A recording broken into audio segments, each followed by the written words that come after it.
ನಮಸ್ಕಾರ ಸ್ನೇಹಿತರೆ, ಯಾರೆಲ್ಲ ದ್ವಿತೀಯ PUC ಶಿಕ್ಷಣವನ್ನು ಈ ವರ್ಷದಂದು ಮುಗಿಸಿ ಪರೀಕ್ಷೆಯಲ್ಲಿ ಉತ್ತಮವಾದ ಅಂಕಗಳನ್ನು ಗಳಿಸಿ ಪಾಸ್ ಆಗಿದ್ದೀರೋ ಅಂತವರಿಗೆ ಸರ್ಕಾರದ ಕಡೆಯಿಂದ ಪ್ರೋತ್ಸಾಹ ಧನ ಸ್ಕಾಲರ್ಶಿಪ್ ಕೂಡ ದೊರೆಯುತ್ತದೆ. 20,000ದಿಂದ 35,000ವರೆಗೂ ಕೂಡ ವಿದ್ಯಾರ್ಥಿಗಳು ಸ್ಕಾಲರ್ಶಿಪ್ ಆಗಿ ಹಣವನ್ನು ಪಡೆಯಬಹುದಾಗಿದೆ.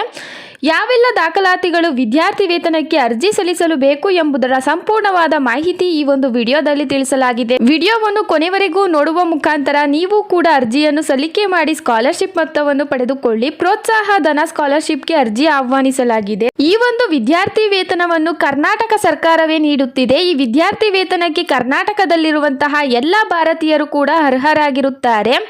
ಅರ್ಜಿ ಸಲ್ಲಿಸುವ ಸಂದರ್ಭದಲ್ಲಿ ದಾಖಲಾತಿಗಳನ್ನು ಸಲ್ಲಿಸಿದರೆ ಸಾಕು, ನಿಮಗೆ ಈ ಒಂದು ಪ್ರೋತ್ಸಾಹ ಧನದ ಸ್ಕಾಲರ್ಶಿಪ್ ನಿಮ್ಮ ಬ್ಯಾಂಕ್ ಖಾತೆಗೆ ಕೂಡ ಜಮಾ ಆಗುತ್ತದೆ.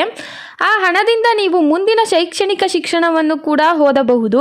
ಒಂದೊಂದು ಶಿಕ್ಷಣಕ್ಕೂ ಕೂಡ ಒಂದೊಂದು ರೀತಿಯ ಹಣ ದೊರೆಯುತ್ತದೆ. ಅಂದರೆ ನೀವು ದ್ವಿತೀಯ PUCಯನ್ನು 2024ನೇ ಸಾಲಿನಲ್ಲಿ ಮುಗಿಸಿದ್ದೀರಿ, ಪರೀಕ್ಷೆಗಳನ್ನು ಕೂಡ ಬರೆದಿದ್ದೀರಿ ಎಂದರೆ ನೀವು ಮುಂದಿನ ಶಿಕ್ಷಣಕ್ಕೆ ಹೋಗಬೇಕಾಗುತ್ತದೆ. ಆ ಒಂದು ಮುಂದಿನ ಶಿಕ್ಷಣವನ್ನು ನೀವು ಬೇರೆ ರೀತಿಯ ಕೋರ್ಸ್ಗಳನ್ನು ಕೂಡ ತೆಗೆದುಕೊಳ್ಳಬೇಕು.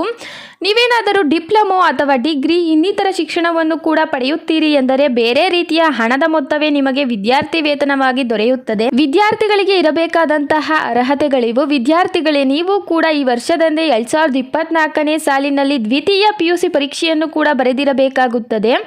ಮೊದಲನೇ ಪ್ರಯತ್ನದಲ್ಲಿಯೇ ನೀವು ಪರೀಕ್ಷೆಯನ್ನು ಪಾಸ್ ಮಾಡಿರಬೇಕು. ಪರಿಶಿಷ್ಟ ಜಾತಿ ಪರಿಶಿಷ್ಟ ಪಂಗಡದವರು ಈ ವಿದ್ಯಾರ್ಥಿ ವೇತನಕ್ಕೆ ಅರ್ಹರಾಗಿರುತ್ತಾರೆ. OBC ಅಭ್ಯರ್ಥಿಗಳು ವಿದ್ಯಾರ್ಥಿ ವೇತನಕ್ಕೆ ಅರ್ಹರಲ್ಲ.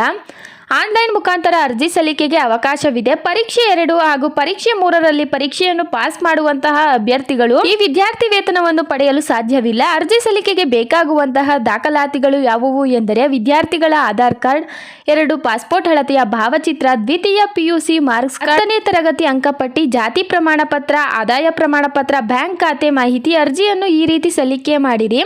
ಮೊದಲಿಗೆ ಎಲ್ಲ ವಿದ್ಯಾರ್ಥಿಗಳು ಕೂಡ ಪ್ರೈಸ್ ಮನಿ ಸ್ಕಾಲರ್ಶಿಪ್ನ ವೆಬ್ಸೈಟ್ಗೆ ಭೇಟಿ ನೀಡಬೇಕಾಗುತ್ತದೆ. ಭೇಟಿ ನೀಡಲು ಡಿಸ್ಕ್ರಿಪ್ಷನ್ನಲ್ಲಿರುವಂತಹ ಲಿಂಕ್ ಅನ್ನು ಕ್ಲಿಕ್ಕಿಸಿ. ಈ ಲಿಂಕ್ ಮುಖಾಂತರ ಪ್ರೈಸ್ ಮನಿ ವಿದ್ಯಾರ್ಥಿ ವೇತನದ ಸ್ಕಾಲರ್ಶಿಪ್ ವೆಬ್ಸೈಟ್ಗೆ ಭೇಟಿ ನೀಡಿ ಆ ಒಂದು ಪುಟದಲ್ಲಿ ಕೇಳುವಂತಹ ದಾಖಲಾತಿಗಳನ್ನು ಕೂಡ ಸಲ್ಲಿಕೆ ಮಾಡಿರಿ. ಅಗತ್ಯವಿರುವಂತಹ ಎಲ್ಲ ದಾಖಲಾತಿಗಳನ್ನು ನೀವು ಈ ಒಂದು ಪುಟದಲ್ಲಿ ಸಲ್ಲಿಕೆ ಮಾಡಬೇಕಾಗುತ್ತದೆ.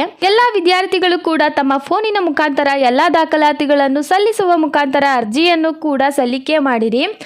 ಆನ್ಲೈನ್ ಮುಖಾಂತರವೇ ಅರ್ಜಿಯನ್ನು ಸಲ್ಲಿಸಬಹುದಾಗಿದೆ. ವಿಡಿಯೋವನ್ನು ನೋಡಿದ್ದಕ್ಕೆ ಧನ್ಯವಾದಗಳು. ಇದೇ ರೀತಿಯ ಮಾಹಿತಿಗಳಿಗಾಗಿ ನಮ್ಮ ಟಾಪ್ ಟಾಲ್ಕರ್ ಯೂಟ್ಯೂಬ್ ಚಾನಲ್ ಅನ್ನು ಸಬ್ಸ್ಕ್ರೈಬ್ ಮಾಡಿಕೊಳ್ಳಿ. ಫೇಸ್ಬುಕ್ ವೀಕ್ಷಕರೇ ಫಾಲೋ ಮಾಡಿ.